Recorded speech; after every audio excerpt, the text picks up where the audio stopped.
Welcome back. 5:50 is the time right now on your Tuesday morning. We are talking about the history of Portuguese food right here in our beautiful state of Hawaii. Joining us this morning, author of A Portuguese Kitchen, freelance writer and editor, Wanda Adams. Good morning. I know you're still preparing and getting ready, but this cookbook has really taken you, it's a love of your heart, because it's taken you a good decade to put this together. Yes, I didn't want it to just be a cookbook. I wanted it to tell the story of what the first and second generations experienced, what they ate, how they put their lives together when they came here. So I interviewed a lot of elders. In fact, a lot of the people that I talked to for the book are not with us anymore. Oh, wow. Yeah, so it was a long time coming. So more than just recipes is what you'll find in this cookbook.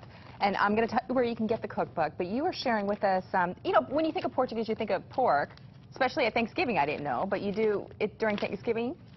Yes, in our family, we would make what's called tremush, which is pickled pork that was fried for breakfast in the morning.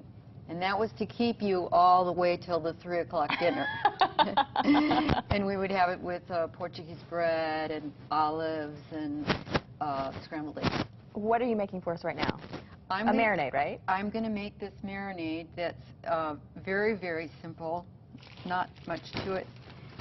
It's called vinhadilhos. Now, for some reason, in Hawaii, everybody says vinhadilhos. I'm sorry, vinhadilhos means pickled eyeballs. Don't say that! Don't say that, even if your grandma said it. Now I got to get this thing off here. Can I help you? Yes. Okay, I'll do this. Okay, so say it again. How are you supposed to say it? Vinhadilhos. It means, kind of romantically, you could say that it means wine from garlic. That is romantic. Vinhadilhos. Okay. Did that without spilling. Oh, good job.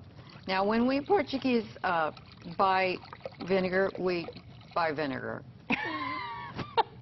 There's a wonderful quote in the book from a woman named Geraldine Nunez Garcia who says, if you don't like vinegar, you're not Portuguese. Okay. So to be a real Portuguese, you have to like vinegar. Okay, we have about 30 seconds left. Okay. Garlic, very hot peppers, the little Hawaiian nioi peppers. I would like that. My mother would love that. She's Asian.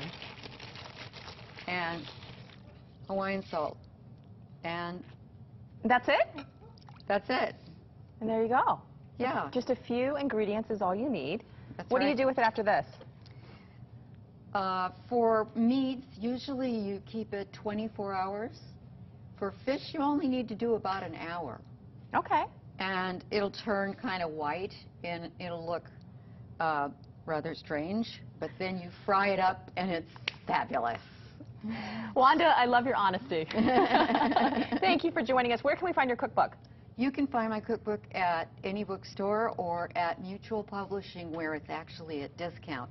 Mutual's office is in Kaimuki. Okay, and there you go. It was took you a decade to put it together, and a fabulous, fabulous cookbook. Thank you. Wanda, thank you so much.